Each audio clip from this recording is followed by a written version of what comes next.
हरे कृष्णा। आप सभी भक्तों को सादर दंडवत प्रणाम। मैं आनंद वृंदावन दास आपका सेवक। मुझे आप यूट्यूब चैनल मई MAYI मई अर्पिता मनः बुद्धि और फेसबुक पेज आनंद वृंदावन दास RGM और इंस्टाग्राम AVD_RGMD पे फॉलो कर सकते हैं। मैं ये अपने कमेंट सेक्शन में भी लिख दूंगा। तो अभी तक हमने मुख्यतः 3 वीडियो प्रकाशित किया है, जिसका टाइटल था क्या सचमुच भगवान है, दूसरे का भगवान को तत्वतः जानना क्यों जरूरी है, और तीसरा भगवान साकार है या निराकार। और इसी सीरीज में, इसी क्रम में मैं अभी एक और वीडियो सीरीज शुरू करूँगा। मैंने टाइटल दिया है इनका भगवत तत्व चिंतन। इसी का 1 2 3 4 ऐसे करके जारी रखूँगा मैं। तो भगवत तत्व चिंतन यानी भगवान तक पहुँचने का जो हमारा माध्यम है, उसमें जो सबसे पहला कड़ी होता है अथातो ब्रह्म जिज्ञासा। हमारे अंदर उस पूर्ण परम सत्य को जानने का, जो सर्व कारण कारणम है, इस पूरे सृष्टि को सृजन करने से लेके पालन संचालन नियंत्रण नियमन इत्यादि का मूल कारण जो है, उसको तत्व से जानने का स्ट्रॉन्ग जिज्ञासा, दृढ़ ईमानदार जिज्ञासा, ये हमारा सबसे पहला कड़ी है। जब तक ये जिज्ञासा, स्ट्रॉन्ग जिज्ञासा नहीं होगा, तब तक हम उसके पास पहुंचने का कोई चांस ही नहीं है। तो ये एक स्ट्रॉन्ग जिज्ञासा अथवा किसी वैष्णव का कारण आए तो कृपा हो जाए तो एक अलग बात है, लेकिन हमारा उस परम तत्व पूर्ण सत्य को जानने का स्ट्रॉन्ग जिज्ञासा जरूर होना चाहिए, ईमानदार तीव्र जिज्ञासा। और जब भी ये जिज्ञासा हमारे अंदर उदित होता है, उसके साथ ही साथ, क्योंकि भगवान हम सबके हृदय में परमात्मा रूप से निवास करते हैं, सर्वस्य चाम हृदय सन्निविष्ट मत्त स्मृति ज्ञान मोहनम च।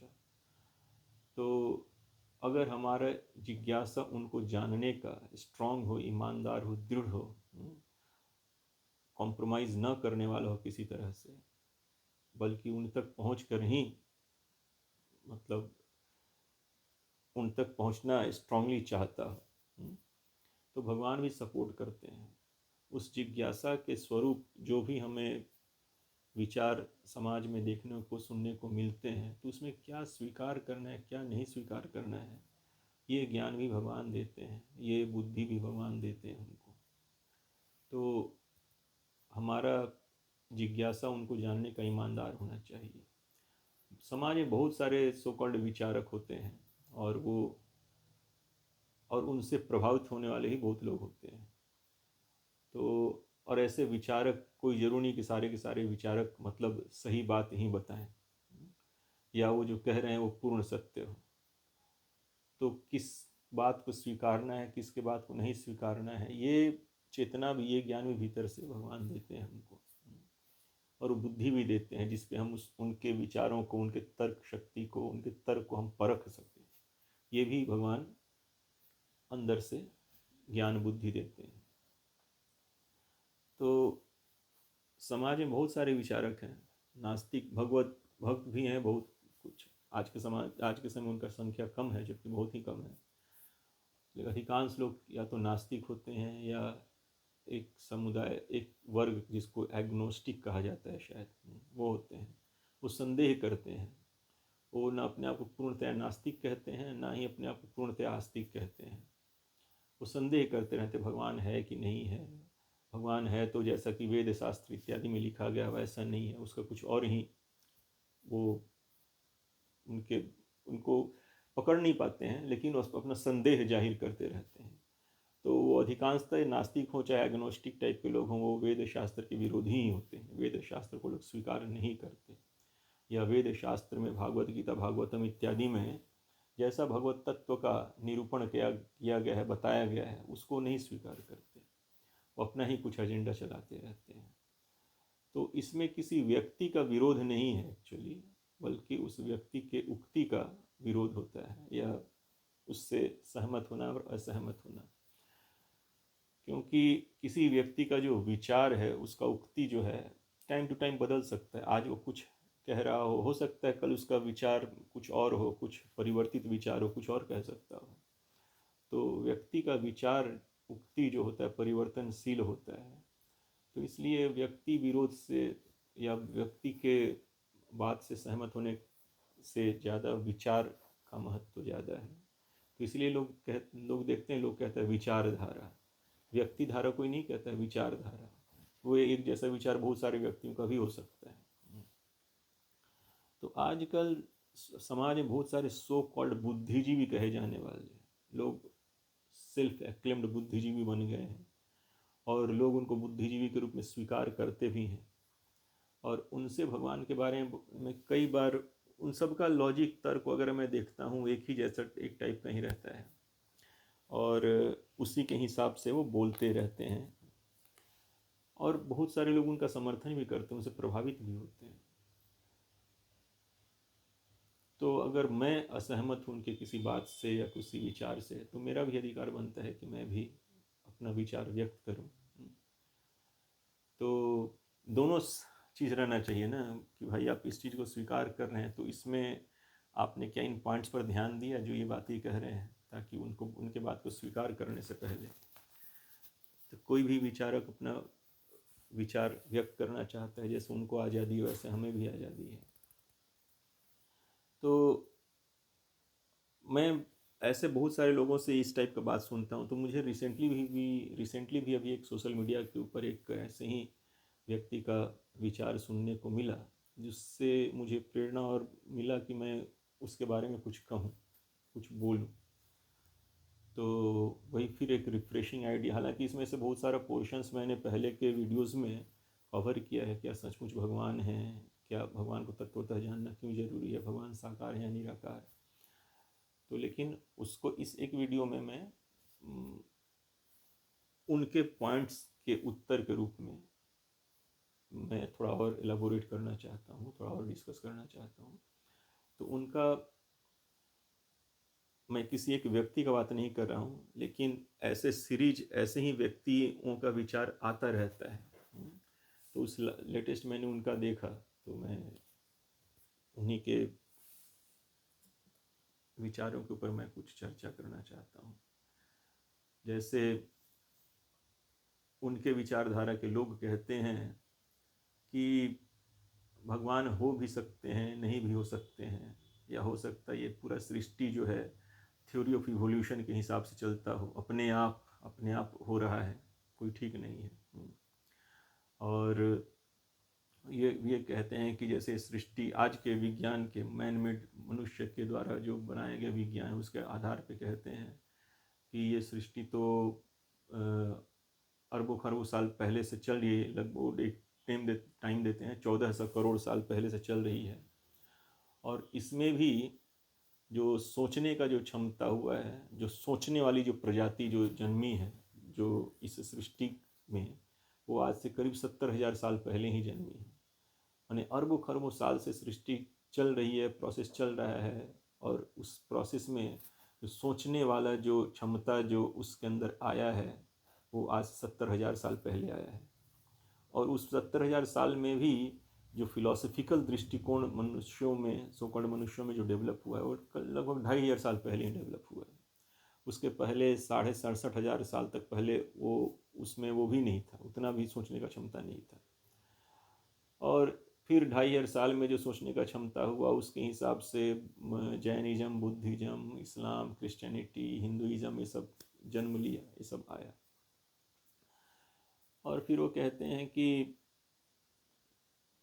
जो जन्म लेने का, जो इनका जो विचार करने का क्षमता है, जो विचार करने का जो दृष्टिकोण है, या जो ये धार्मिक ग्रंथ ये लोग जो बनाते हैं, मैन मेड, ये लोग कहते हैं मनुष्य के द्वारा बनाए गए जो धार्मिक ग्रंथ हैं, ये सब उनके अपने व्यक्तिगत अनुभव या सामाजिक अनुभव या देश के अनुभव, पृथ्वी के अनुभव पे निर्भर है। और ये जो पूरी पृथ्वी है, इस अनंत पूरे विशाल असंख्य गैलेक्सीज में एक बहुत ही नगण्य है, बहुत ही तुच्छ है, नगण्य पृथ्वी, और इस पृथ्वी पर हम लोग रहते हैं, तो हमारी क्षमता मतलब नगण्य मनुष्य, नगण्य पृथ्वी, न उसके ऊपर रहने वाला नगण्य मनुष्य, और नगण्य मनुष्य की अति सीमित क्षमता, ये असंख्य असंख्य गैलेक्सीज के बारे में क्या सोच सकती है, क्या बता सकती है, ऐसा कहते हैं वो लोग। और वो कहते हैं कि हो सकता है कि भगवान हो, लेकिन आज जैसा धार्मिक ग्रंथों में प्रेजेंट किया जाता है वैसा बिल्कुल नहीं है। और जब आज से 10,000 20,000 साल पहले, आज से 10,000 20,000 साल बाद या 1,00,000 साल बाद जब अल्टीमेट सच्चाई को लोग जानेंगे, जब अपने रिसर्च इत्यादि के प्रोसेस के थ्रू, तब हो सकता है जो उसका पिक्चर आएगा वो बिल्कुल ही अलग होगा, जो आज से बिल्कुल ही भिन्न होगा, ऐसा कहते हैं। ऐसा मैंने पॉइंट्स कुछ नोट किया है उनके वीडियो से, तो वही सारे पॉइंट्स मैंने कहा अभी। तो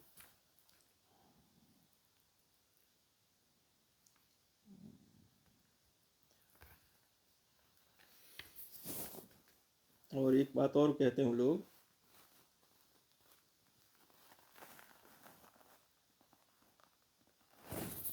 कि जैसे थ्योरी ऑफ इवोल्यूशन कहता है कि जल से जीव का उत्पत्ति हुआ था आज से बहुत हजारों साल पहले।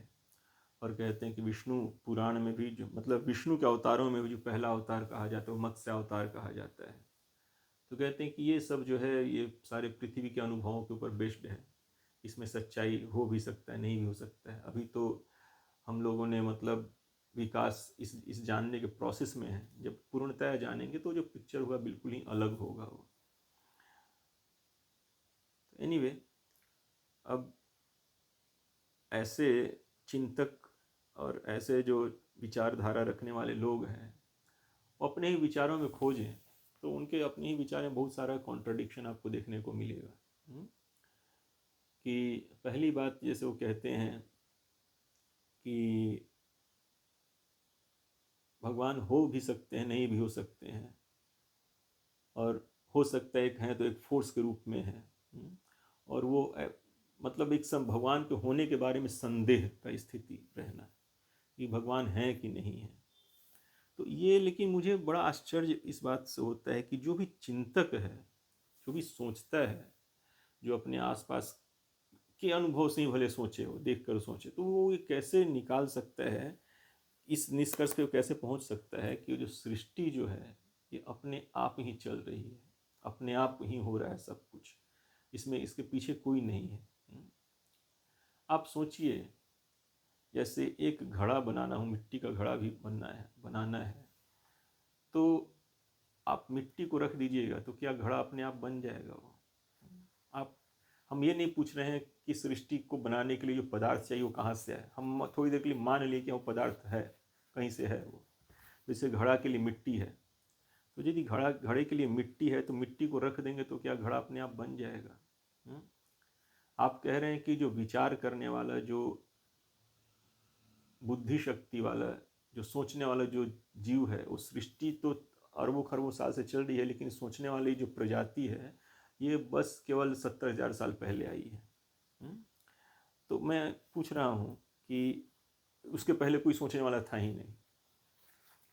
हालांकि ये सृष्टि मैन मेड नहीं है, मनुष्य द्वारा निर्मित ये सृष्टि नहीं है, लेकिन मैं एक उदाहरण के द्वारा ये चर्चा करने का प्रयास कर रहा हूँ। जैसे मिट्टी रखा हुआ है तो मिट्टी से क्या घड़ा अपने आप बन जाएगा? या जैसे मकान है तो आप सीमेंट, रेत, गिट्टी, बालू, पानी, सरिया इत्यादि रख दें तो क्या वो रख देने से वो मकान अपने आप बन जाता है? आप मोबाइल का सारा, चलिए मोबाइल का सारा पार्ट्स भी आ गया आपके पास, तो मोबाइल का पार्ट्स एक साथ रख दीजिए तब क्या मोबाइल असेंबल्ड हो जाएगा अपने आप? वो पार्ट्स भी किसी ने बनाया है, तो वो जो भी इंग्रेडिएंट्स है उसको एक साथ रख देंगे तो क्या मोबाइल अपने आप बन जाएगा? नहीं बनता है ना। किसी रचना के लिए एक रचयिता चाहिए, जिसके अंदर, जिसका एक उद्देश्य हो कि मैं इस चीज़ को क्यों बना रहा हूँ, ये बनाने का मेरा पर्पस, उद्देश्य क्या है, मैं क्या करूँगा इसका, क्यों चाहिए मुझे, तो उसका एक उद्देश्य होना चाहिए। उसके अंदर संकल्प शक्ति, इच्छा शक्ति होनी चाहिए अपने उद्देश्य को पूरा करने के लिए। उसके अंदर क्रिया शक्ति होनी चाहिए। उसके अंदर बुद्धि विचार शक्ति होनी चाहिए कि उसको कैसे अपने उद्देश्यों को किस क्रिया के द्वारा कैसे पूरा करना है। तो एक जड़ वस्तु से कोई भी सृष्टि रचने के लिए, कोई भी जड़ वस्तु अपने आप सृष्टि नहीं बन जाता है। मोबाइल के लिए प्लास्टिक इत्यादि रख दिए तो मोबाइल अपने आप नहीं बन जाता है। घड़े के लिए मिट्टी रख दी तो मिट्टी अपने आप नहीं बन जाता है। घर के लिए, बिल्डिंग के लिए, मकान के लिए, ब्रिज के लिए आप सीमेंट बालू इत्यादि रख दिए तो अपने आप नहीं बन जाता है। उसको बनाने के लिए एक चेतन कर्ता चाहिए, जो जिसके अंदर संकल्प शक्ति हो, उद्देश्य हो जिसका कि क्यों बनाना है, संकल्प हो कि हाँ ये मुझे बनाना है, संकल्प शक्ति हो, इच्छा शक्ति हो कि मुझे ये बनाना है, क्रिया शक्ति हो कि मुझे ये ऐसे बनाना है, बुद्धि विचार शक्ति, प्लानिंग शक्ति हो कि मुझे ये कैसे करना है, क्या डिज़ाइन होगा इत्यादि इत्यादि। तो ये जड़ वस्तु में नहीं हो सकता, ये अपने आप होता नहीं है कभी भी। आप देखिए सड़क पे बहुत सारे सीमेंट बालू इत्यादि रखे रहते हैं, लेकिन वो आप देखिए पड़ा रहता है। जब तक कोई इसको बनाने वाला, उसको यूज़ करके बनाने वाला ना है, तब तक कुछ नहीं बनता, वैसे ही पड़ा रहता है। तो ये पूरा का पूरा सृष्टि वही कैसे अपने आप हो गया? आप ये कैसे इस निष्कर्ष पर पहुँच गए कि ये अपने आप जड़ जो चीज़ है अपने आप पता नहीं कैसे अपने आप हो जाता है। आप अपना घर बनाने के लिए फिर प्रयास क्यों करते हैं? आप अपने लिए कपड़ा क्यों खरीदते हैं? आप अपने बच्चे को स्कूल क्यों भेजते हैं? सब अपने आप होने वाला है, तो अपने आप बैठे रहिए चुपचाप, जड़ बन के अपने आप हो जाएगा सब कुछ। तो इस तरह के विचारक क्यों, पता नहीं ऐसा क्यों नहीं सोच पाते कि अपने आप नहीं हो रहा है। ये किसी भी रचना को बनाने के लिए उसका रचयिता होता है, जो जिसके अंदर चेतना हो, चेतन शक्ति हो, बुद्धि विचार इत्यादि शक्ति हो, जिसके अंदर संकल्प शक्ति हो, इसके बिना उद्देश्य हो उस बनाने का। तो इस सृष्टि जो है अपने आप बन गया, इसका कोई उद्देश्य है ही नहीं। सृष्टि का कोई उद्देश्य नहीं, सृष्टि अपने आप बन रहा है। इसको बनाने वाला ये सारा का सारा प्लानिटरी सिस्टम, आप ये मनुष्यों के शरीर को देखिए, किसी भी जीव के शरीर को देखिए, कितना कॉम्प्लिकेटेड मशीन होता है ये। Digestive system, blood circulatory system, क्या क्या इसके अंदर नहीं है। मोस्ट कॉम्प्लिकेटेड इंजीनियरिंग साइंस इसके अंदर है, लेकिन ये अपने आप बन गया। मोबाइल अपने आप नहीं बनता है, लेकिन ये शरीर जो है अपने आप, इसका कोई रचयिता नहीं, अपने आप बन गया।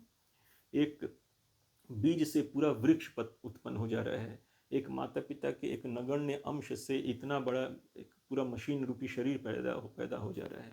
ये ऑटोमेशन सिस्टम नहीं है। आप देखते हैं ना, कार बनता है ऑटोमेशन सिस्टम से, पूरे फैक्ट्री में ऑटोमेशन सिस्टम रहता है, ऑटोमेशन सिस्टम से कार बनकर आ जाता है।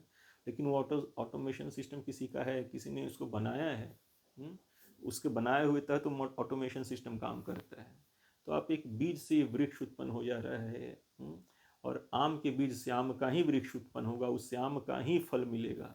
जामुन के वृक्ष से जामुन का ही, जामुन के बीज से जामुन का ही वृक्ष पैदा होगा, उससे जामुन का ही फल मिलेगा। गुलाब के बीज से गुलाब का ही पौधा पैदा होगा, उससे गुलाब का ही फूल मिलेगा।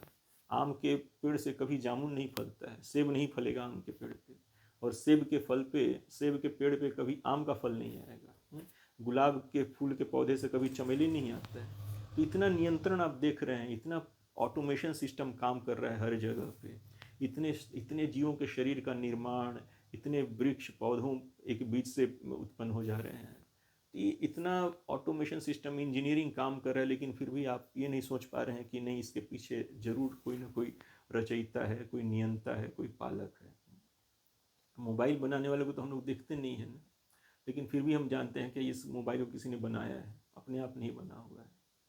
तो इस सृष्टि, कोई भी रचना, कोई भी रचना, कोई भी पालन, नियंत्रण स्वयं ही अपने रचयिता, अपने पालक, अपने नियंता का प्रमाण है, वो दिखे या न दिखे। रिमोट से लोग ड्रोन चलाता है, रिमोट से लोग मेट्रो ले रहा है रिमोटली, तो लेकिन रिमोटली कोई उसको नियंत्रण कर रहा है, कोई ऑपरेट कर रहा है, चला रहा है, भले वो दिखे या न दिखे।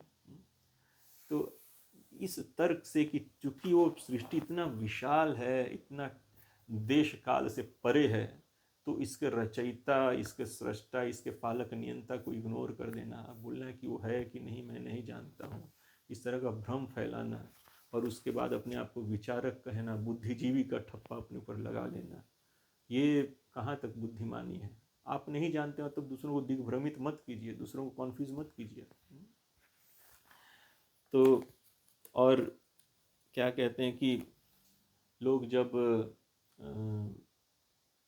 आज का पूरा विज्ञान ही देखिए, अब जैसे आप ये कह रहे हैं तो कि सृष्टि आज से 1400 करोड़ साल पहले पैदा हुई, शुरू हुआ सृष्टि का प्रोसेस, और जो इंसान, जो कहने मतलब जो सोचने वाली जो प्रजाति पैदा हुई वो सिर्फ 70,000 साल पहले से है।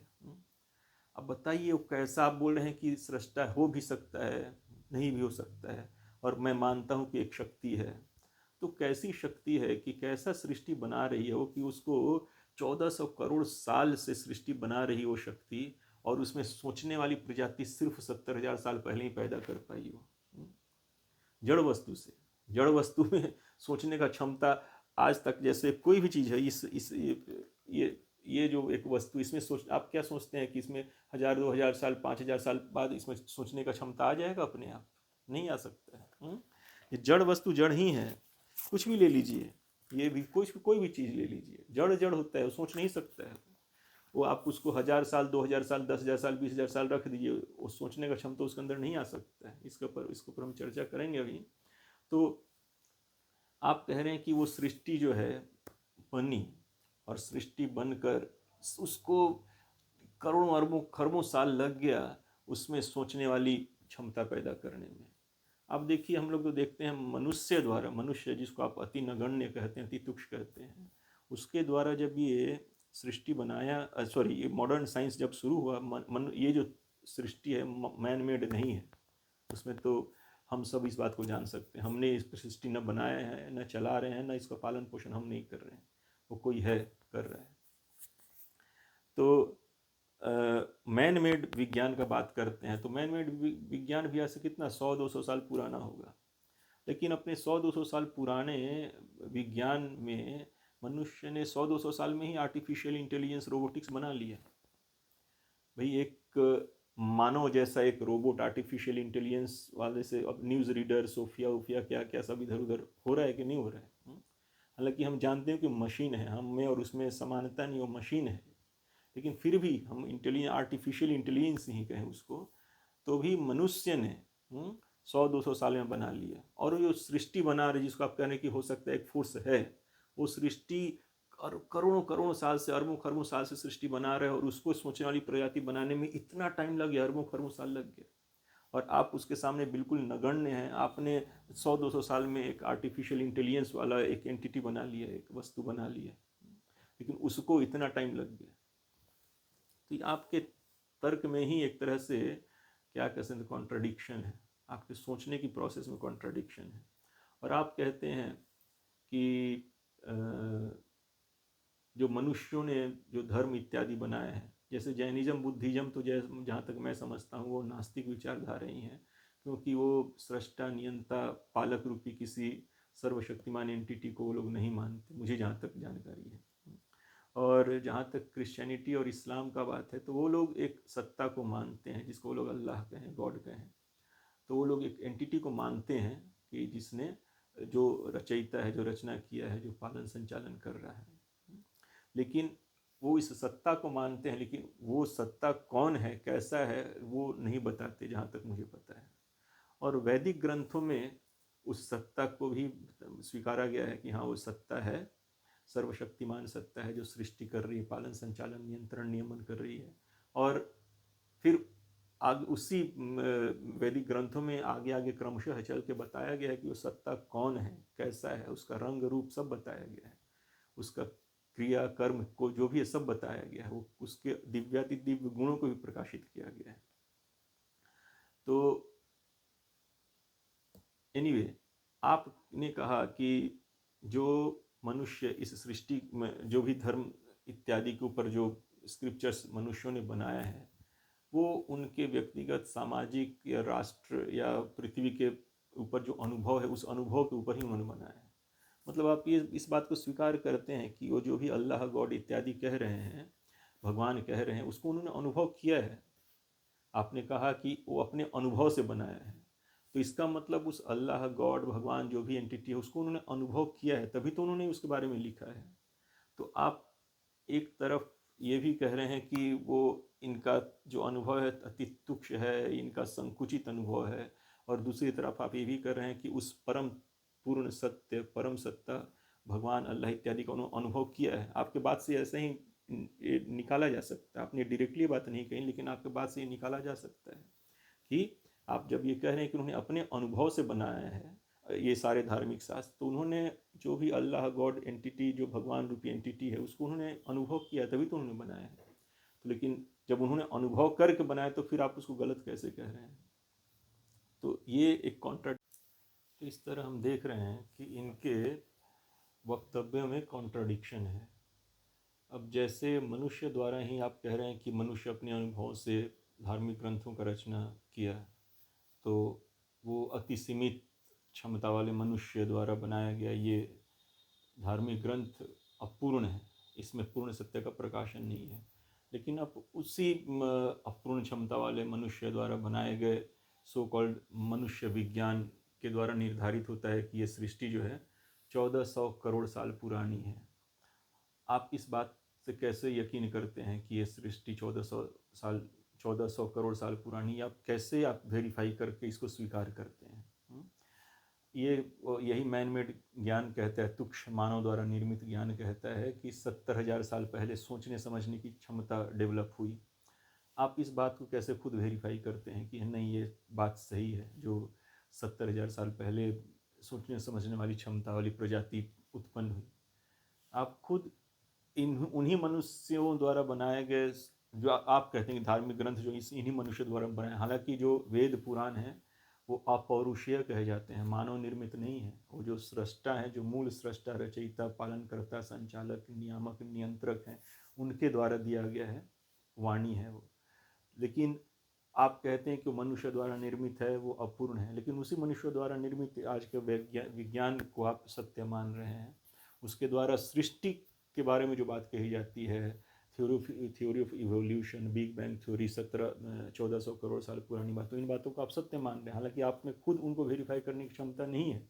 आप 1400 करोड़ साल पहले नहीं थे, आप आज से 70,000 साल पहले नहीं थे, तो आप कैसे उसको यकीन कर सकते हैं? कैसे इतना कॉन्फिडेंस के साथ कह सकते हैं? और देखिए, कोई भी घटना हो जाता है, कोई भी कहीं भी कोई घटना दुर्घटना हो जाए तो पुलिस आई विटनेस को पूछती है कि कौन आई विटनेस है इसका। आजकल सीसीटीवी कैमरा भी एक तरह से आई विटनेस की तरह काम करता है। तो सीसीटीवी कैमरा देखकर या आई विटनेस द्वारा कही गए बातों को देखकर, और जो सरकमस्टांशियल एविडेंसेस होते हैं, और भी अपना उसके ऊपर बुद्धि वगैरह लगाकर वो कांड के तह तक पहुंचती है कि ये कैसे किया गया होगा, कौन किया होगा, तो उस बात तक पहुंचती है वो। उसमें एक आई विटनेस इंपॉर्टेंट रोल प्ले करता है कि किसने उस कांड को होते देखा है, भले या कोई जीवित मनुष्य देखे या कोई सीसीटीवी कैमरा से देखे, चाहे जैसे भी देखे, और फिर सर्कमस्टांशियल एविडेंसेस से कड़ी जोड़कर फिर पहुंचते हैं, और फिर तह तक जाकर फिर जिसने भी उस कांड को किया है उसका फिर स्टेटमेंट लेते हैं।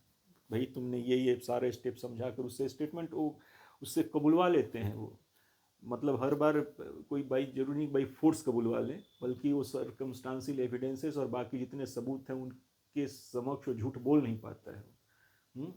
तो वो इस तरह से कड़ियाँ जोड़कर वो देखते हैं और सत्य तक पहुँचते हैं। लेकिन जो आजकल का विज्ञान है, जो इतना इमेजिनेटिव, वो करता है कि धर्म जो है इमेजिनेटिव ग्रंथ है, अपने कल्पना से बनाया हुआ है। तो जो ये विज्ञान क्या कल्पना नहीं है, अनुमान है ना, अनुमान के तहत आप विज्ञान को डेवलप कर रहे हैं। 1400 करोड़ साल पहले आप नहीं थे, कोई नहीं था जिसने उस घटना को विटनेस किया हो। 70,000 साल पहले जो सोचने वाली प्रजाति उत्पन्न हुई हो, ये भी आपका एक थ्योरी है, एक कल्पना है। तो आप उसको सच मान रहे हैं बिना किसी वेरिफिकेशन के, बिना किसी प्रमाण के, बिना जो सोर्स है उसके ऊपर बिना विश्वास के पूर्णतया आप उसको प्रमाण मान ले रहे हैं। तो ये हालांकि तर्क नहीं बैठता है कि आप, तो यहाँ पे एक प्रश्न उठता है कि किस चीज़ को प्रमाण माने हैं? प्रमाण जिसने इस चीज़ को रचा नहीं, जो इस चीज़ को चला नहीं रहा है, जो इस सृष्टि को रचा नहीं, जो इस सृष्टि को चला नहीं रहा है, पालन नहीं कर रहा, नियंत्रण नियमन नहीं कर रहा है। इतना परफेक्ट नियंत्रण हम एवरीडे देखते हैं। सूर्य डॉट समय पे उगता है, डॉट समय पे अस्त होता है। जितना कि मैन मेड ऑब्जर्वेशन के द्वारा इस पाथ को देखकर वो जो प्रिडिक्शन करते हैं, उस प्रिडिक्शन के डॉट समय पे उगता है, डॉट समय पे अस्त होता है। तो इतना डॉट प्रिसीजन हर जगह सब चल रहा है सृष्टि में। आप ऑटोनोमस सिस्टम देख रहे हैं, माँ के गर्भ में बच्चे का बन जाना, बीज से वृक्ष उत्पन्न होना, आम के पेड़ से आम का ही फल उत्पन्न होना, गुलाब के फूल के बीज से गुलाब के फूल के पौधे का उत्पन्न होना, मनुष्य के शरीर से मनुष्य बच्चा ही उत्पन्न होना, बकरी के शरीर से बकरी के बच्चे का ही उत्पन्न होना। इतना आप ऑटोमेशन नियंत्रित इंजीनियरिंग हर जगह देख रहे हैं, फिर भी आप कह रहे हैं कि नहीं, कोई सत्ता के होने के बारे में संदेह है, डाउट है। तो देखिए, कोई भी किसी भी सृष्टि के बारे में, किसी भी रचना के बारे में अगर कोई बता सकता है तो जो उसका मूल रचयिता है वही बता सकता है। जिसने उसे रचा है, जो उसे चला रहा है, ऑपरेट कर रहा है, नियंत्रण नियमन कर रहा है, वही उसके बारे में पूर्ण सत्य के बारे में बता सकता है, दूसरा कोई नहीं।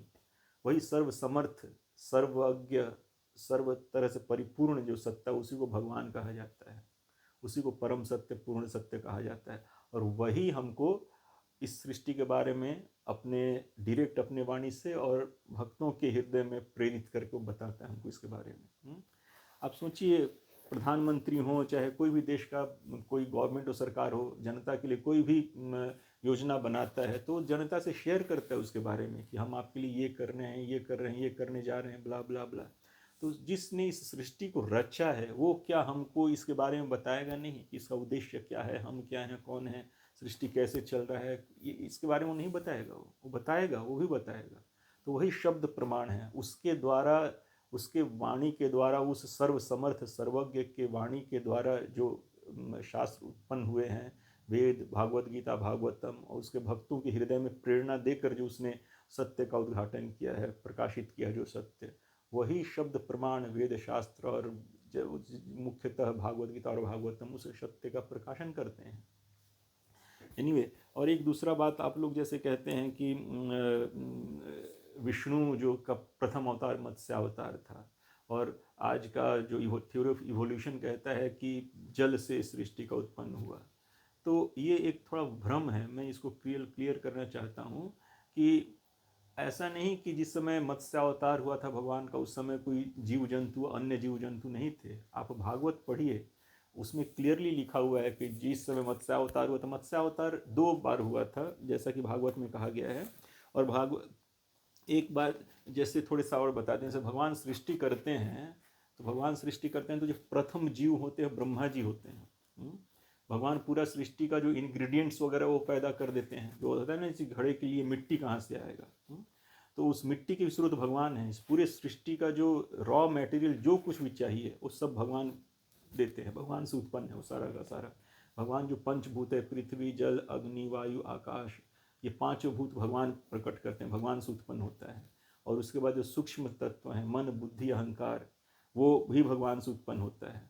और भी भगवान ने भागवत गीता में कहा है, भूमि रापो नल वायु खम मन बुद्धिरेव च अहंकारित्य में भिन्न प्रकृति रष्ट था, कि भूमि ऑल सॉलिड्स, भूमि जल ऑल लिक्विड्स, भूमि जल अग्नि, अग्नि मतलब एनर्जी, और भूमि जल अग्नि वायु ऑल गैसेस, और स्पेस आकाश खम, ये 5 और जो सूक्ष्म है मन बुद्धि अहंकार जो भीतर में है, उसको कहते हैं भगवान, ये मेरी अष्टधा भिन्ना प्रकृति है, जड़ प्रकृति है मेरी।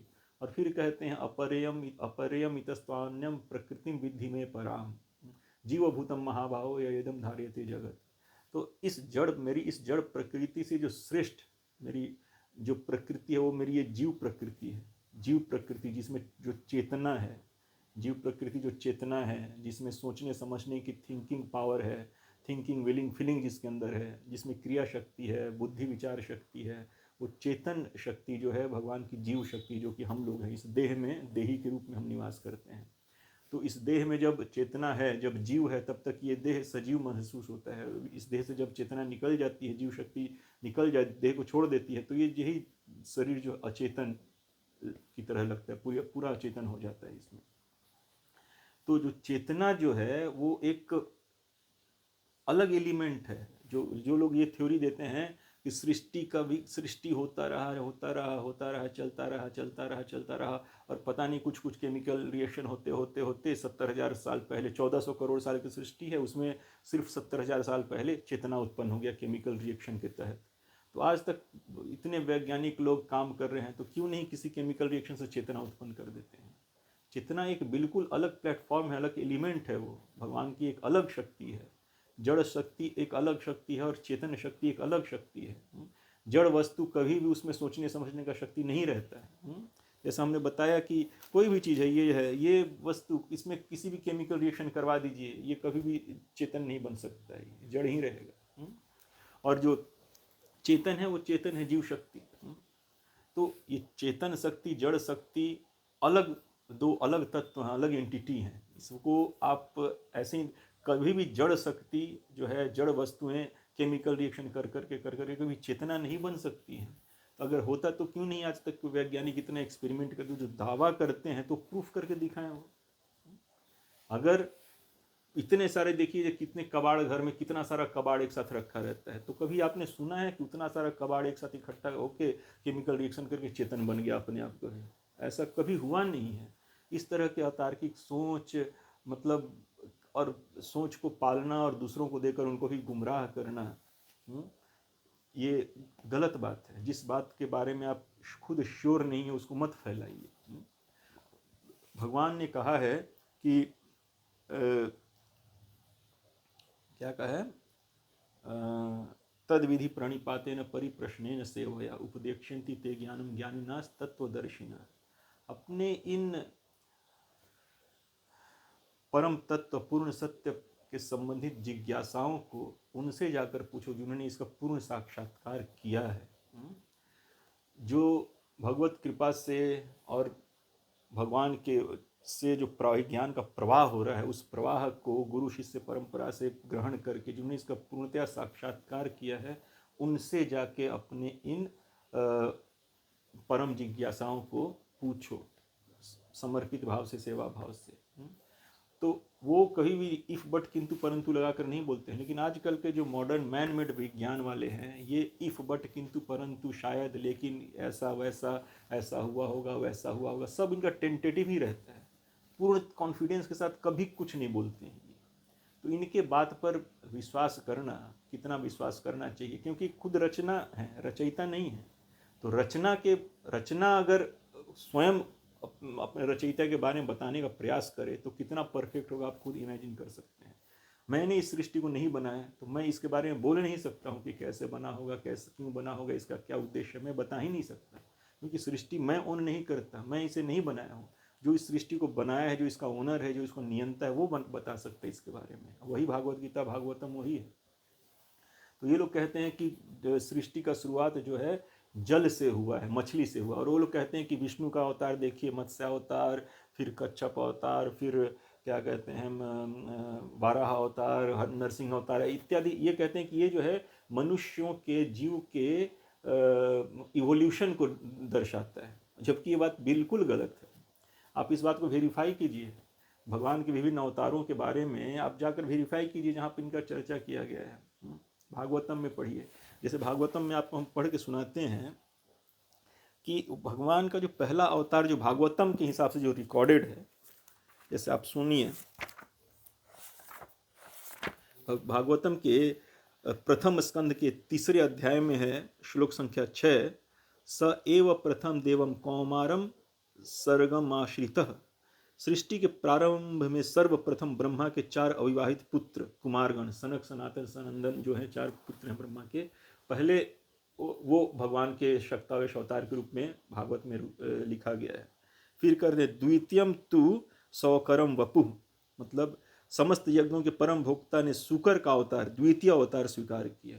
तो प्रथम अवतार कौन है? कुमार, जो 4 कुमार है ब्रह्मा के पुत्र, उनको प्रथम अवतार के रूप में भागवत के प्रथम स्कंद के 3 चैप्टर में रिकॉर्ड किया गया है। दूसरा अवतार जो भगवान का सुकर अवतार, वराह अवतार है। तृतीयम अवतार के रूप में कह रहे हैं, ऋषियों के सर्ग में भगवान ने देवर्षि नारद के रूप में, जो देवताओं के महर्षि हैं, 3 शक्तावेश अवतार ग्रहण किया। तो ये जो 3 अवतार नारद मुनि का अवतार है, जो कि शक्तावेश अवतार है। और फिर चतुर्थ और चौथे अवतार में भगवान ने राजा धर्म की पत्नी के जुड़वा पुत्र नर नारायण बने। फिर पंचम कपिलो नाम, भगवान कपिल नामक 5वां अवतार सिद्धों में सर्वोपरि है। फिर कहते हैं षष्ठम अत्रेरपत्यवत्यम, छठे पुरुष अवतार अत्रि मुनि के पुत्र थे। और ततः सप्तम, सातवें अवतार प्रजापति रुचि तथा उनकी पत्नी आकुति के पुत्र यज्ञ थे, सातवें अवतार। फिर कह रहे हैं आठवां अवतार राजा ऋषभ के रूप में। अष्टमे मेरु देव्याम तु नाभिर्जात उरुक्रमः, तो आठवां अवतार राजा ऋषभ के रूप में हुआ। और फिर कह रहे हैं कि नवम पार्थिवम वपुः, हे ब्राह्मणों, मुनियों द्वारा प्रार्थना की जाने पर भगवान ने नवें अवतार में राजा पृथु का शरीर स्वीकार किया। और फिर कह रहे हैं 15वें श्लोक में कि रूपम स जगृहे मत्स्यम चक्षुषोदधि संप्लवे नाव्यारूप्य महिमया पाद्वैस्तवम मनु। जब चाक्षुष मनु के युग के बाद पूर्ण जल प्लावन हुआ और सारा जगत जल में मग्न था, तो भगवान ने मछली मत्स्य का रूप धारण किया और वैवस्वत मनु को नाव में चढ़ाकर उनकी रक्षा की। तो यहाँ पे आता है 9 अवतार के बाद 10वें अवतार के रूप में मत्स्य अवतार का चर्चा किया गया है। हो सकता है किसी पुराण में, क्योंकि भगवान ने कहा है कि विसृजामि पुनः पुनः, ये पूरा जगत का सृष्टि वो पुनः पुनः करते हैं, सृष्टि करते हैं, पालन संचालन करते हैं, नियंत्रण नियमन करते हैं, फिर संहार कर देते हैं, फिर सृष्टि करते हैं, पालन संचालन नियंत्रण, फिर संहार। ये साइकिल चलता रहता है, ये अनादिकाल से साइकिल चल रहा है। इस सृष्टि जो अभी सृष्टि ये अनादिकाल से है, बार बार सृष्टि पालन संचालन संहार, सृष्टि पालन संहार, सृष्टि पालन संहार बार बार करते रहते भगवान, ये अनादिकाल से कर रहे हैं। तो ब्रह्मा जी के जो भगवान जब सारा पंच तत्व पंचभूत बना दिए, उत्पन्न कर दिए और इंद्रियां बना दिए, उसके बाद वो उन्होंने फिर अपने नाभि कमल से ब्रह्मा जी को जन्म दिया। तो जो पहले जीव हैं इस भौतिक जगत में, ब्रह्मा जिनको भगवान ने उत्पन्न किया, वो ब्रह्मा जी हैं एक्चुअली। फिर ब्रह्मा जी के मानस पुत्र जो 4 कुमार हमने पढ़े, फिर नारद मुनि इत्यादि इत्यादि ये लोग आए। तो मछली पहला जीव नहीं है, भगवान से उत्पन्न जो पहले जीव हैं ब्रह्मा जी हैं, ये हमारा शास्त्र कहता है। फिर ब्रह्मा जी को भगवान उत्पन्न करते हैं, उनको अपना ज्ञान, अपने सामर्थ्य का अंश देते हैं, और फिर ब्रह्मा जी आगे भगवान की आज्ञा के तहत उनके द्वारा दिए गए सामर्थ्य से, शक्ति से फिर आगे का डिटेलिंग भगवान ब्रह्मा जी करते हैं। तो ऐसा नहीं कि जो सृष्टि के प्रारंभ में मछली पैदा हो रहा है, मछली से फिर विकास हो रहा है, थ्योरी ऑफ इवोल्यूशन चल रहा है, नहीं। यहाँ देखिए मत्स्यावतार भगवान के कितने अवतारों के बाद उसका जिक्र है। और एक अवतार मत्स्यावतार एक बार पहले भी हुआ था, जब ब्रह्मा जी का एक दिन और एक रात, और ऐसा 360 दिन रात 1 साल होता है, और फिर ऐसा 100 साल ब्रह्मा जी का आयु होता है, जैसा कि भागवत गीता में और अन्य शास्त्रों में भगवान ने बताया है। और ब्रह्मा जी का जो एक दिन होता है उसमें 1000 चतुर्युग होते हैं, जैसे सतयुग, त्रेता, द्वापर, कलयुग, ये 4 युग हुए, और ये चारों युग मिलाकर 43 लाख समथिंग साल का होता है। तो ऐसा 1000 साल, जैसे ये अभी कलयुग का अवधि 4,32,000 साल समथिंग है, तो और ये 10% होता है, एक चतुर्युग का 10% कलयुग होता है। तो इसका मतलब जो चारों युग सतयुग, त्रेता, द्वापर, कलयुग मिलाकर ये 43 लाख साल होता है। 4,03,000 तो 43 लाख साल। और वैसा 1000 चतुर्युग जब चला जाता है तब ब्रह्मा जी का एक दिन पूरा होता है। फिर उसके बाद ब्रह्मा जी का उतना ही ड्यूरेशन का एक रात आता है। तो ब्रह्मा जी फिर रात्रि में शयन करते हैं, सृष्टि को रेस्ट करके शयन करते हैं। तो वैसे ही जब ब्रह्मा जी एक रात्रि के समय जब शयन कर रहे थे, तो हैग्रीव नामक राक्षस आया और ब्रह्मा जी के श्रीमुख से वेद इत्यादि निकल रहा था। भगवान द्वारा जो दिया गया ज्ञान, भगवान के द्वारा जो दिया गया ज्ञान, वेद ज्ञान जो है ब्रह्मा जी के अंदर, वो वेद रूप निकल रहा था उनके श्रीमुख से। तो हैग्रीव नामक जो एक राक्षस था वो उसको चुरा रहा था। तो उस समय भगवान चूंकि जल में पूरा सब कुछ डूबा हुआ था, तो भगवान मत्स्य अवतार लेकर उस हैग्रीव से उस वेद का रक्षा किए थे, भगवान उसका वध किया उन्होंने। और फिर ये दूसरा, जब 6 मनवंतर बीत गया लगभग, जो चक्षुषा मनु पढ़ा अभी हमने कि चक्षुषा मनु के समय अंत में जब महाराज सत्यव्रत थे, तब उनको अपना पराक्रम दिखाने के लिए भगवान ने फिर मत्स्यावतार ग्रहण किया था। तो जब एक दिन जल स्नान कर रहे थे तो उनके अंजलि में एक मछली आ गई। फिर मछली ने प्रार्थना किया सत्यव्रत महाराज से कि आप मुझे इस जल में, मुझे जो अन्य जीव है खा जाएंगे, आप मुझे सुरक्षित स्थान पर ले जाइए।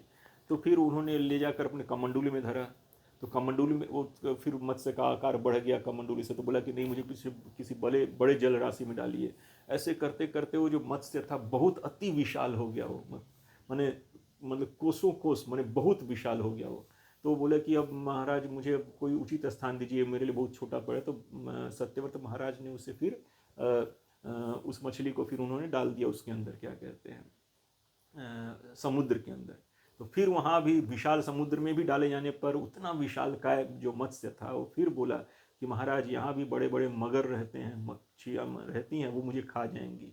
तब सत्यव्रत महाराज ने कहा कि नहीं, आप कौन हैं, आप क्यों इस तरह से मुझे मोहित कर रहे हैं। और फिर वो समझ गए कि आप भगवान हैं। तो फिर उन्होंने मत्स्यावतार रूपी भगवान ने कहा कि आज से 7वें दिन प्रलय हो जाएगा, पूरी सृष्टि जल में डूब जाएगी। तुम मेरी प्रेरणा से एक नाव तुम्हारे पास आएगा, बड़ा सा नाव, उसमें तुम जितने भी बीज हैं, जितने भी जीव जंतु हैं और सप्तऋषियों के साथ तुम उस नाव में सवार हो जाना। और उसी नाव, उस प्रलयकालीन जल में तुम विहार करना उस नौका के साथ। तब जब फिर मैं मत्स्य के रूप में तुम्हारे सामने आऊँगा और मेरे सिंग से तुम अपने नाव को बांध देना वासुकी नाग के सहारे। तो जब तक ब्रह्मा जी का रात्रि रहेगा मैं तुम्हारी रक्षा करता रहूँगा। फिर ब्रह्मा जी जब दिन आएगा, जब सृष्टि करेंगे, तो फिर उसके बाद वही सत्यव्रत मनु वैवस्वत मनु बन गए। ये जो मनु काल चल रहा है वैवस्वत मनु का काल है, तो इसमें वही सत्यव्रत महाराज वैवस्वत मनु के रूप में भी हैं। तो भगवान के सृष्टि का भी उद्देश्य है, भगवान के हर अवतार का भी उद्देश्य होता है। ऐसा नहीं कि सृष्टि अब कोई घर बना दिया, बस ऐसे ही अपने आप घर बन गया, न इसका कोई उद्देश्य है, न कोई पर्पस है, बस ऐसे ही पड़ा हुआ है खंडहर के रूप में। नहीं, भगवान सृष्टि करते हैं तो भगवान के सृष्टि का उद्देश्य है। भगवान अवतार लेते हैं तो भगवान के अवतार का उद्देश्य होता है। और देखिए, जब मत्स्य अवतार था तो उस समय ब्रह्मा जी अब सो रहे थे, तो ब्रह्मा जी जो थे उस समय, और उस समय भी जीव, ब्रह्मा जी के साथ अन्य जीव जंतु भी थे, जितने भी योनियाँ थी सब थी, तो वो भी थे, तब मत्स्य अवतार हुआ था। और इस समय जब मत्स्य अवतार चक्षुषा मनवंतर के बाद, जब इस वैवस्वत मनु के शुरुआत में जब मत्स्य अवतार हुआ था, तो उस समय भी सत्यव्रत महाराज थे, सप्त ऋषि थे, सारे जीव जंतु योनियाँ थी, जितने भी जीव जंतु की योनियाँ होती सब होती हैं, रिकॉर्डेड है ये। तो आप कहीं से कुछ लेते हैं तो उसको पढ़ा कीजिए। ऐसा नहीं कि जब मत्स्य अवतार हुआ तो जस्ट मछली ही थी और कोई जीव जंतु था ही नहीं उस समय। नहीं, जब मत्स्य अवतार हुआ उस समय सत्यव्रत महाराज थे, पूरी डेवलप्ड सिविलाइजेशन थी उस समय। और प्रलयकालीन जल से रक्षा करने के लिए भगवान मत्स्य अवतार लिए थे सत्यव्रत महाराज का। तो उस समय मनुष्य योनि था जिस समय मत्स्य अवतार हुआ था, जिस समय वाराह अवतार हुआ, जिस समय कच्छप अवतार हुआ था, उस समय भी भगवान मंदराचल पर्वत को जब समुद्र मंथन कर रहे थे देवदानव, तो मंदराचल पर्वत को अपने पीठ पर धारण करने के लिए भगवान ने कच्छप अवतार लिया था, ताकि मंदराचल पर्वत को एक स्टेबल बेस मिले जिसके ऊपर वो मंथन कर सकें। तो उस समय देवता, दानव, मनुष्य आदि इत्यादि जोनियाँ थी। फिर भगवान जब नरसिंह अवतार लिए, तो मतलब पशु और नर मिश्रित, लोग कहते हैं कि वहाँ उसके बाद से फिर मनुष्य का शुरुआत होता है। तो उस समय भी प्रहलाद महाराज, हिरण्यकशिपु, सारी योनियाँ थी, सारे जातियाँ थे। ऐसा नहीं कि जब भगवान ने मत्स्य अवतार लिए तो उस समय सब मछली था और कुछ नहीं था। उस समय पूरी सृष्टि थी, समस्त योनियाँ मत्स्य अवतार के समय भी थी। आप शास्त्र पढ़िए, जब कच्छप अवतार हुआ, जब वाराह अवतार हुआ, वाराह अवतार के समय भी हिरण्यकशिपु हिरण्याक्ष थे, हिरण्याक्ष का वध किया था वाराह अवतार ने। तो उस समय भी सृष्टि थी, उस समय भी सृष्टि का जो पूरा जो समस्त योनियाँ थी उस समय। तो ऐसा नहीं कि जब भगवान ने मत्स्य अवतार लिया तो उस समय सब लोग सिर्फ मछली मछली मछली था और कुछ नहीं था। जब भगवान ने कच्छप अवतार लिया तो मछली और कच्छप थे और कुछ नहीं था उस समय। जब भगवान ने नरसिंह अवतार लिए तो उस समय, या वाराह अवतार लिए तो उस समय मछली, कच्छप और वाराह था और कुछ नहीं था। जब भगवान ने नरसिंह अवतार लिया तो उस समय मछली, कच्छप, वाराह, नरसिंह रूपी ही सब जीव जंतु थे और कुछ नहीं था। नहीं, ऐसा ही इसको आप थ्योरी ऑफ इवोल्यूशन नहीं बना सकते हैं। भगवान के हर अवतार का, हर लीला का उद्देश्य होता है, उसका प्रसंग है, उसको आप प्रामाणिक शास्त्रों से पढ़कर समझिए उसको। आप ऐसे ही अपने मन से नहीं बना सकते हैं कि जो मत्स्य अवतार, फिर कच्छप अवतार, फिर वाराह अवतार, फिर नरसिंह अवतार, फिर ये एक थ्योरी ऑफ इवोल्यूशन को दर्शाता है। नहीं नहीं नहीं, हमारा थ्योरी ऑफ इवोल्यूशन वैसा नहीं। हमारे शास्त्रों के हिसाब से जो पूर्ण सर्वज्ञ ज्ञाता हैं, भगवान के द्वारा दिए गए शास्त्र के हिसाब से सारी योनियां अनादिकाल से हैं, सब सृष्टि के प्रारंभ से ही हैं वो सारी योनियां। हम देखते हैं कि सब जीव जंतु जितने भी कीट पतंग पशु पक्षी मनुष्य सब खा रहे हैं पी रहे हैं, अपने योनियों के से संबंधित जो सुख दुख उसको भोग रहे हो। सारे एक अभी आज के डेट में सब को एग्जिस्ट करते हैं ना, मनुष्य भी है, पशु पक्षी भी है, कीट पतंग भी है, जलचर भी है, नभचर भी है, थलचर भी है, सब को एग्जिस्ट कर रहे हैं अभी। वैसे ही पहले ही को एग्जिस्ट करते थे। आप कश्यप मुनि से पूरा सृष्टि हुआ पढ़िए, इसको भागवत में आपको मिलेगा, भागवत में पढ़ेंगे तो आपको मिलेगा ये सारा चीज़। तो वो वास्तव में इतिहास है हमारा, पूरे सृष्टि का विवरण भागवत ग्रंथ में दिया हुआ। आप उसको पढ़ेंगे तो पता चलेगा, नहीं पढ़ेंगे तो यहीं अपना मन से आप जो मर्जी बोलते रहिए, उसका क्या वैल्यू रहता है। तो जिसने सृष्टि रचा है उसने ही शास्त्र भी दिया है। और जो सृष्टि रचने वाला जो आप बताइए, कोई कंपनी आप शुरू करते हैं, किसी कंपनी को शुरू करते हैं, तो आप क्या ऐसा शुरू में जस्ट ईंट पत्थर रोड़ा कंकड़ लेकर शुरू करते हैं और बाद में अपने आप सारे मैनेजर्स उसके उत्पन्न हो जाते हैं? नहीं।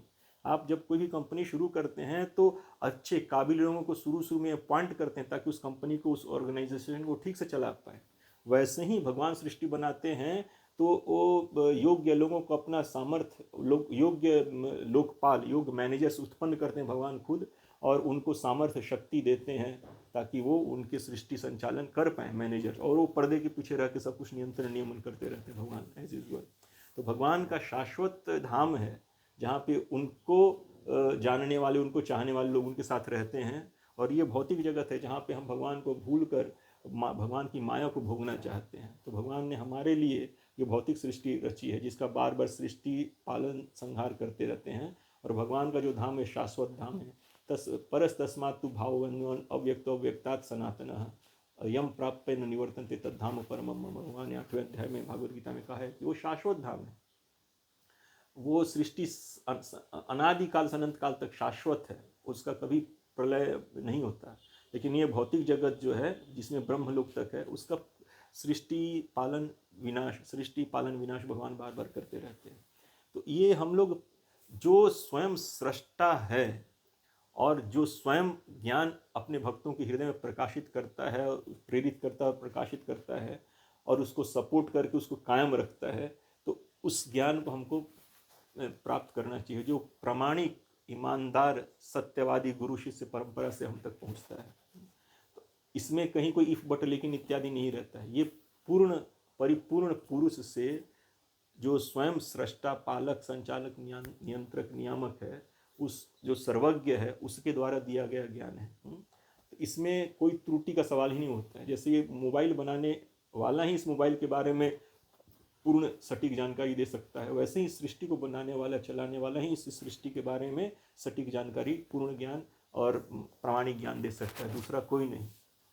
तो इस बात को हमको ध्यान से समझना चाहिए। और भगवान को जानना, जैसे कहा जाता है ना कि आप कह रहे, उन्होंने कहा कि आज हो सकता है 10,000 20,000 साल बाद या 1,00,000 साल बाद हम उसको जान जाएंगे जो कि आज जैसा जानते हैं उससे बिल्कुल भिन्न होगा। तो ध्यान रखना चाहिए, भगवान ने नाहम प्रकाशः सर्वस्य योगमाया समावृतः, जो सर्वशक्तिमान भगवान हैं वो कहते हैं कि मैं अपने आप को योगमाया से ढक के रखता हूँ, मैं किसी सबको अपने आप को प्रकाशित नहीं करता हूँ। तो किसको प्रकाशित करते हैं आप? तो भक्त्या माम भी जानाति यावानश्चास्मि तत्वतः, जो भजन भक्ति करता है मेरा, वो मुझे तत्व से जान जाता है। भगवान ये बात कह रहे हैं। और इस बात को भगवान ने 18वें अध्याय के 55 श्लोक में कहा है भागवत गीता के, और 7वें अध्याय के 25वें श्लोक में कहा कि ना हम प्रकाश सर्वस्य योगमाया समावृता, कि मैं अपने आप को योगमाया से ढक के रखता हूँ, प्रकाशित नहीं करता। और 18वें अध्याय के 55 श्लोक में कहते हैं कि भक्त्या माम अभिजानति यावनश्चास्मि तत्वतः, मुझे भक्ति से, अनन्य भक्ति से, तत्व से जाना जा सकता है। और वही बात भगवान ने 10वें अध्याय में भी कहा है कि तेषाम सतत युक्तानाम भजताम प्रीतिपूर्वकम ददामि बुद्धि योगम तम येन माम उपयन्ति ते, कि जो सतत रूप से प्रीतिपूर्वक मेरा भजन करते रहते हैं, मैं उन्हें बुद्धि योग देता हूँ ताकि वो मुझे तत्व से जान जाएं, मुझ तक पहुँच जाएं वो। तो भगवान ने अपने आप को ढक के रखा है, तो हमारे इंद्रियों में क्षमता ही नहीं है कि हम भगवान को पकड़ लें, भगवान तक पहुँच जाएं। तो भगवान ने हमको ऐसा बनाया ही नहीं।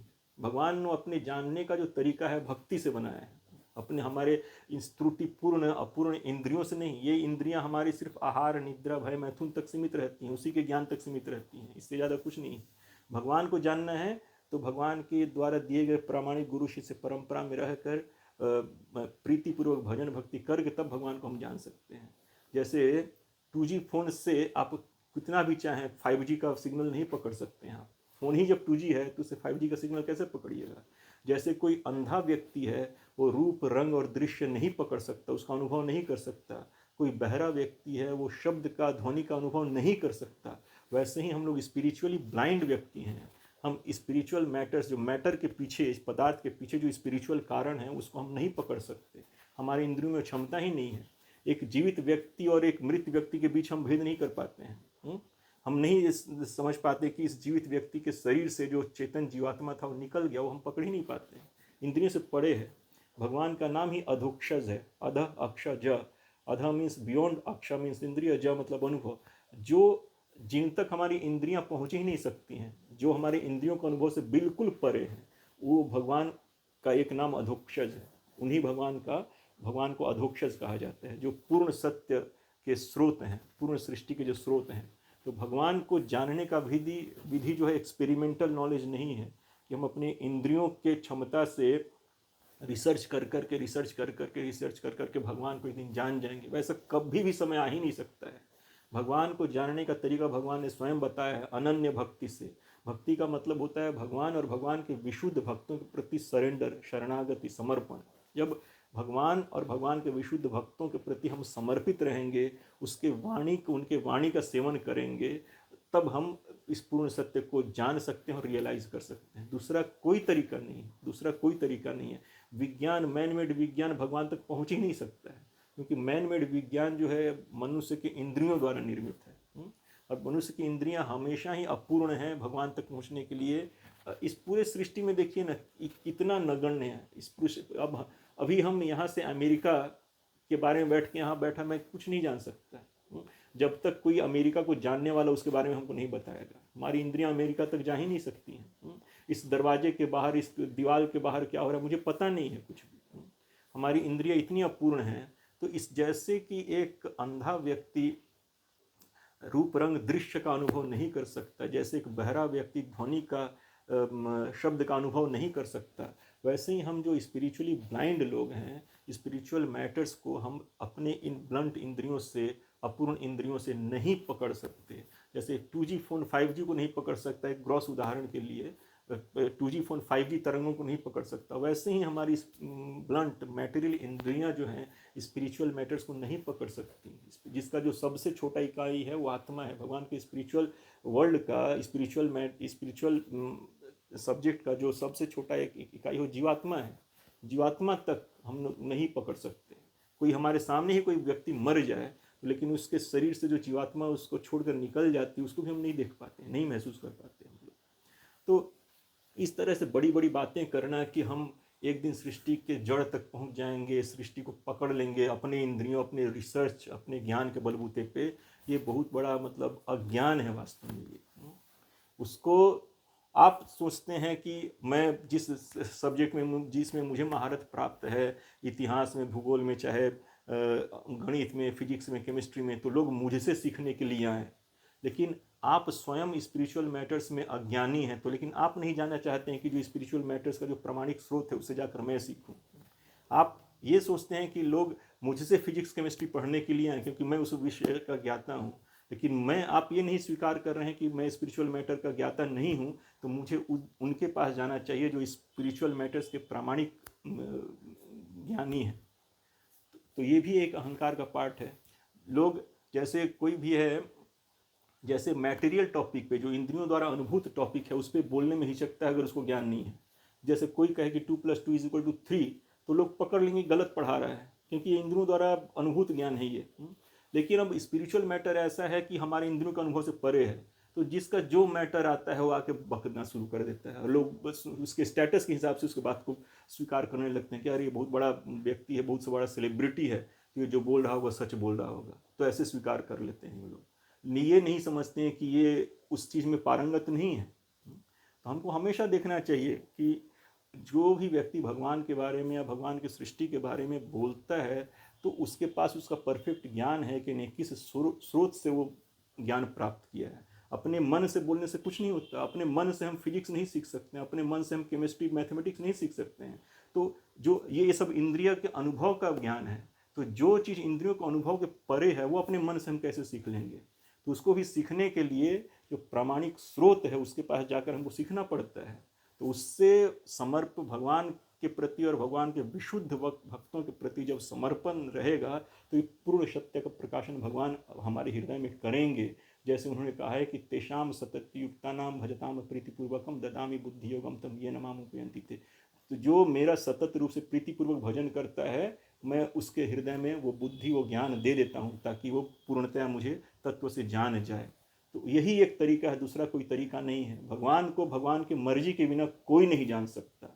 तो भगवान जब तक नहीं चाहेंगे कि हम उनको जानें, हम उनको नहीं जान सकते हैं। और भगवान हमको अपने भक्ति से संतुष्ट होकर जन्मा देते हैं। तो इस बात का ध्यान रखिएगा। हरे कृष्णा, दंडवत प्रणाम।